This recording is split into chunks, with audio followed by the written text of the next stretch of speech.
Asato perfection in the pour. The Asato product line of bar and kitchenware is the exact match of quality, price, and presentation. From martini glass rimmers to condiment holders to bartending gift sets to bottle pourers, this is a massive, wide range of barware perfect for your restaurant, bar, home bar, and even your kitchen. It's a great gift for holidays or birthdays. Grab this amazing product line of Asato products here today at New York Bar Store.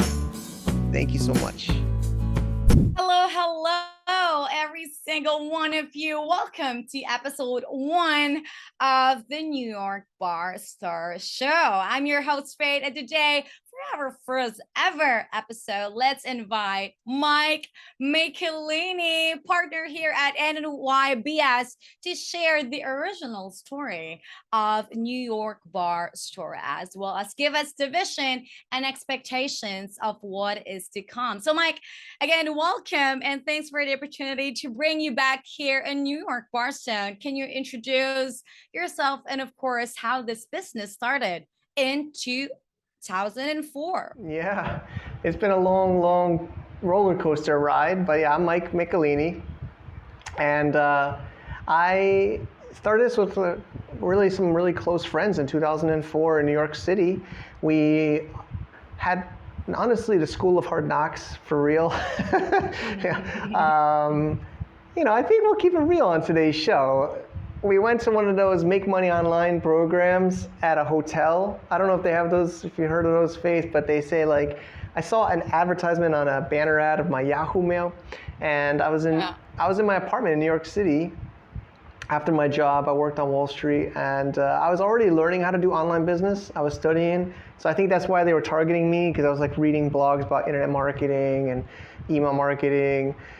So I clicked the link, and it was a free lunch, Holiday Inn, 34th Street and Avenue of the Americas, right in Manhattan, Midtown Manhattan, I believe. And my roommate Andrew, I was like, Andrew, let's go. It's free lunch.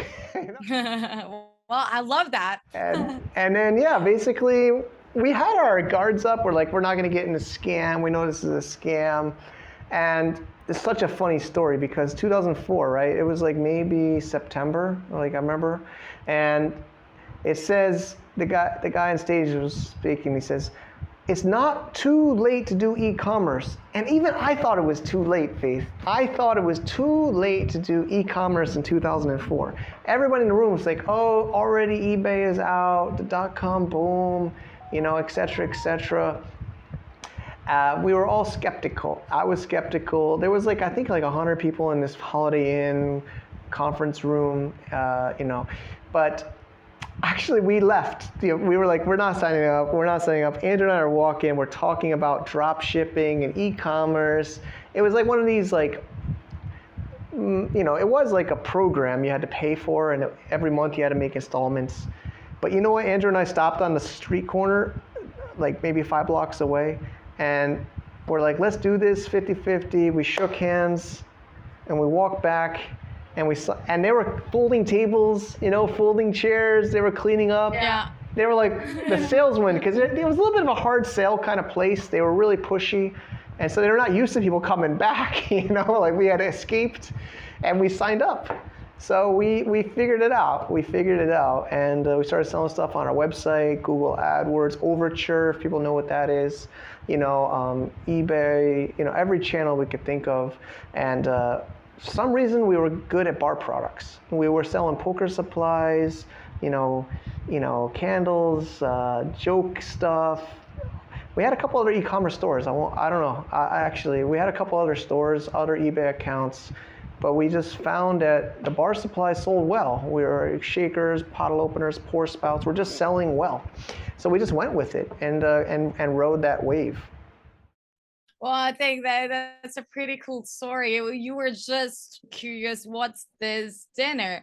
It's free. I want to just come and go. And then now, from there, this is where you're at now at New York's Barstow. Well, again, you started this business in New York City. And that's amazing, honestly. I respect the hustle, absolutely. Can you share some of the early stage growing pains and challenges? Drop shipping, they still talk about drop shipping now, even in 2022 when we record this. That was like, can you believe that was almost 20 years ago, 18 years ago? uh, Even then, drop shipping was a little bit clunky. I noticed people make money with drop shipping, and there's ways to do it, but we had a lot of problems drop shipping. We had drop ship suppliers, and then they would be out of stock. They would delay the shipments. So I started sending it. I'm going to call him Juan. I forgot his name, but I was on a walk up. I mentioned in New York City, and I worked full time. My partner Andrew, my roommate, was working full time. So we couldn't receive the packages because we started shipping stuff to our house, our apartment in New York, and then send it to the customer. But we were like, man, they keep putting a sticker, on the door, and it says like, we tried to deliver, nobody answered. We tried to deliver, nobody answered. We had to go to the pickup at the UPS center, like far away in Hell's Kitchen. So finally we paid Juan some money. He's a shoe shining guy, like really nice, man that would shine shoes on the first floor in his little shop. So he started receiving our packages, and then we went to like a UPS store, to receive and ship, and then we went to a self-storage. And then I was such a hustler. I asked my fraternity brothers in my college. I graduated college, and I still went to my younger fraternity brothers, George. And I was like, man, can you help us out? We're growing so fast. I can't ship all these products. You're in college. Can you help me out? We'll hook you up. He got involved. And then we started filling up the fraternity house in our college. And I'm not even in, I already graduated. They're like, there's deliveries every day of these pallets of products. Yeah, like they were like, stop. I go there at like 7, 8 p.m. after work, and they're like, stop sending us stuff. We can't fit it in here. So there's more and more, but basically it led me, honestly, this business led me to sourcing from China and Asia. It led me to making really crazy business partners in the industry. And finally, it made enough money that I could quit my job in Wall Street. Everybody thought I was crazy. In 2007, I quit willingly, before the crash, and been kind of hustling since. Well, honestly, having to hear all of that, it's like a 0 to 100 worth of a story. Well, everyone, this is quite of an inspiration for everyone that's just starting at the zero part. Well, everyone starts somewhere. I believe so, right, Mike? And this is something, just do what you want to do, focus on your goal, tunnel vision, and you're going to get there, right? Exactly. I mean, one of my, I don't really have a slogan, but is taking action, just like with this show, right? Like we're doing it, we're making this happen, we're gonna commit to it, and we're gonna keep improving. Maybe some issues with the lights or some issues with the way we're doing it, but the same with e-commerce or online business or anything in life, right? If you don't start and you don't take that chance to make a mistake, to fail, you don't put yourself out there, you're just always gonna be in this comfort zone. You gotta put yourself out there, always, always. This is something to keep in mind, guys. Take note again, always put yourself in your best state and do what you got to do, no matter what mistake is that. But I want to tap in here now. Just a quick question as well. What was the heyday of the business, and what kind of things were happening in the business? I want to be asking that. So I think it was growing even when I moved to Asia or China in 2007. And my partner, Andrew, was full-time as well. And he was in the US. So he was kind of like US sales partner, operations in the US side. And I was doing sourcing from factories and product development and SEO, internet marketing, content. We were really ranking on all the search engines for all our keywords. We were making wholesale sales, we were making drop ship accounts, we were selling B2C on Amazon, eBay, website.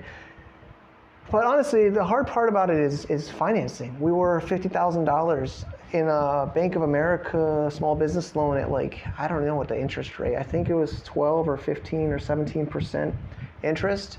And but we were going to the Las Vegas bar show. I didn't get to go, Faith. I was in China But my partners, Okay. actually Brian went, Andrew went, I think another guy. I'm telling you, Fast, I'm so excited about this because there's a huge team. We had a huge team. We had a huge team because our sales were great. We were distributing all these different brands, like we're talking about in other sessions on the show, in the channel. But we were representing so many brands. We were going to bar shows in New York City too. Actually, maybe we could put a picture of me. I think is in the show notes too. People can check it out. But we had our booths, and we were meeting distributors, and we were talking to Bacardi, and Bacardi wanted to do a line of products with us on an exclusive line for the Electropour. I got to tell you about that, Faith. A lot of people like that product line. I'd say that was like 2008, I think. 2007 and 8 was our heyday. Okay, all right. At least people might want to see that as well. And of course, just wanted to ask as well. I mean, why did it stop? What happened to it? Well, like I was kind of hinting towards was we were financing a lot of inventory. We had, I think, 400 or 500 SKUs, stock keeping units, which like different colors, like gray, blue, white, we've talked about that. Those are each different SKU. So we had all these different products. We're buying them from China, we're buying them from India, we're buying them from Thailand, we're buying them from throughout the United States of America, even I think some in the UK, Canada. So we had so many different suppliers.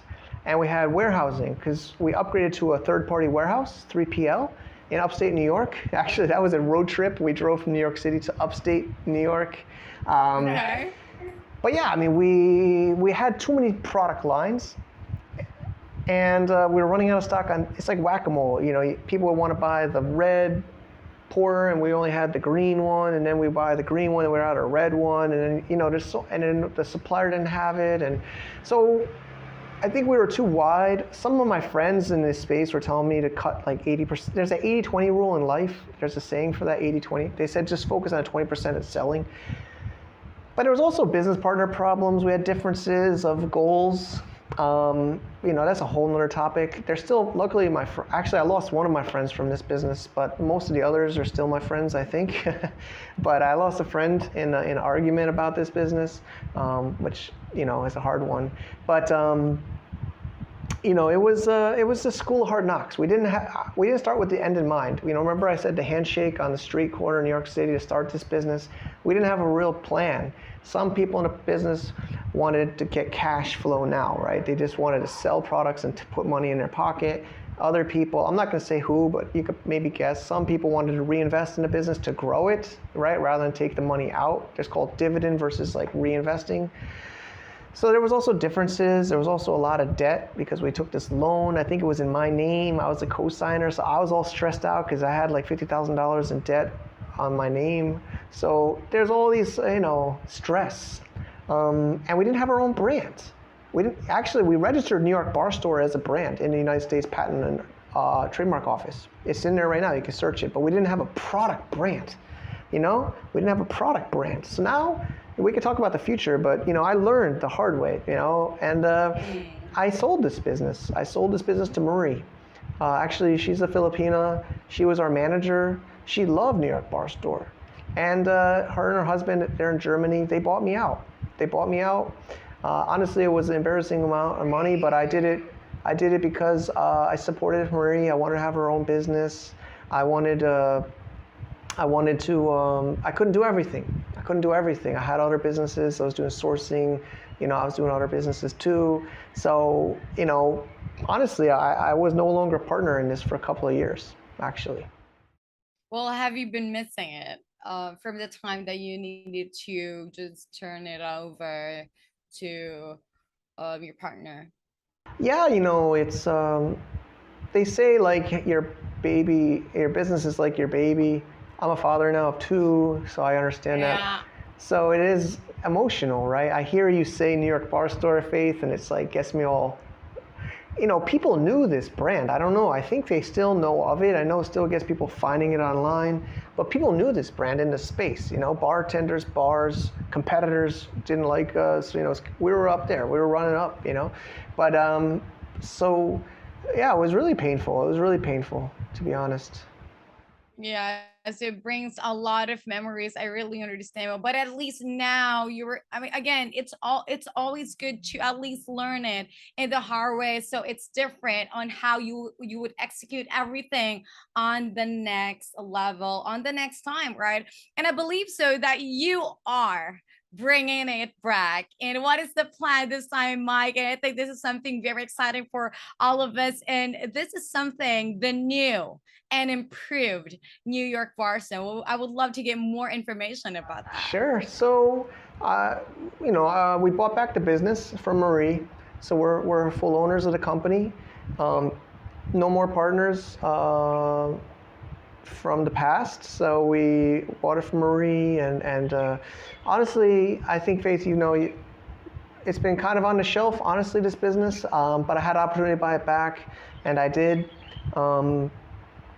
And now is the time. So the new and improved New York Bar Store is we are a agent and distributor of brands, where we are a partner of.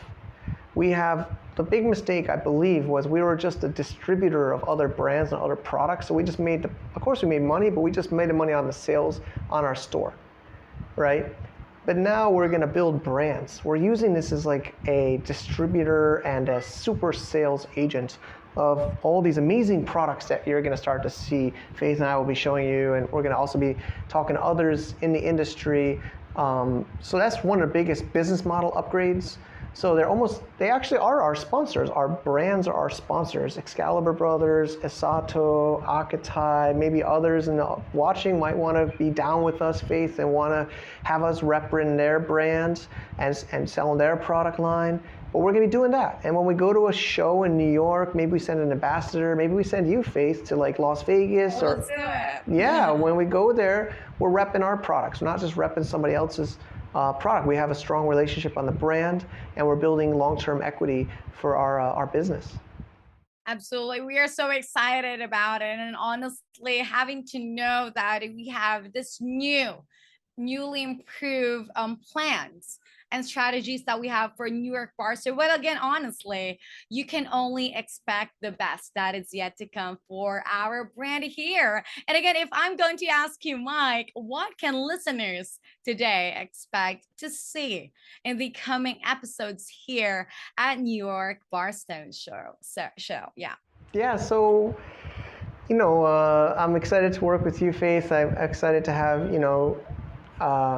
interviewing bartenders, people in New York, and the lifestyle, around the world, whether it's in Manila, whether it's in Canada, UK, of course, New York, other places. We're trying to build up our ambassador network again. Honestly, we even got some requests over the years, people wanting to engage with us, work with us. So we're going to really start to engage with these people. We really want to build our ambassador program back.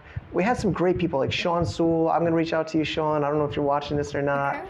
Sean's great. He came to the bar shows with us. He shared a hotel room with me at one of them, Faith. But we're going to re-engage with all these amazing people in the industry, and we want to make a brand and a lifestyle that's for them, not for me, not for you, but for these ambassadors in this industry, in this community. We are super excited to get that ambassador is started and going as well. This can be a great help for engaging more to our new plan and strategy here at New York Bar. So we're so excited. Honestly, this is something to really look forward, and I bet everyone can't wait to see what's going to do. What are we going to do next? And of course, how can they get involved? What kind of programs and also incentives are there that is yet to come for our people that's going to engage more on this brand that we have? Sure. So if you scroll to the bottom of NewYorkBarStore.com, you'll see B2B. We call it business to business section. Maybe there should be a new way to call that, but that's what we always called it. And there's a whole list of stuff there. But I'd say the main one would be the ambassadors program. We have containers and containers of products coming from Esato right now, clearing that right now through customs. The second container, first one's going into Amazon. So we really want to work with ambassadors, influencers, bartenders, people in the space, making content with them, making promotions with them, making events. Actually, I talked to Stars of the Bars, Howie. It's been a while. Okay. He wants to do an online bartending competition with us. That's nice. Yeah, so the bartenders everyone are will be at home, excited right? for it. Yeah, I could see you helping with that. It would be really amazing. Howie's super nice. He's a Las Vegas veteran bartender, flair bartender. One of those Wow. they juggle the. Yeah, Yeah, tricks and everything. that Wow, one might that take a sounds little bit of great. time, but of course, if you're interested in that, we would love to start to put that together. You know, our team behind the scenes is we're experts at events and online events, as Faith knows. So we're going to start to bring that into the New York Bar Store and this space. Yeah, when we are so excited about that, well, competitions and all, and having to partner with us as well. This is a game changer, I believe. So this is something that we just really can't wait for our viewers to honestly see what's in store for the next upcoming months for New York Bar Store. Well, thank you so much, Mike. This has been a great episode with you, and I think everyone, you know, hold your horses, everyone. This is a one hell of a ride for every one of us, and we are so excited what's in store for our upcoming shows. And again, we are very excited to, again, I'm excited to host this show and at the same time see the kickoff of the newly improved New York Bar Store, well, version 2.0. All right. Thank you so much, Mike. And we look forward, everyone, to seeing you in our next shows. Definitely. See y'all later. See ya. Are you looking for high quality, epic products for your man collection? Excalibur Brothers is a product brand for you. This is perfect for gifting, enjoying yourself. This is a good and honestly lovely product for true gentlemen, as we say at a New York Bar Store. So welcome to your kingdom. Excalibur Brothers products are now available.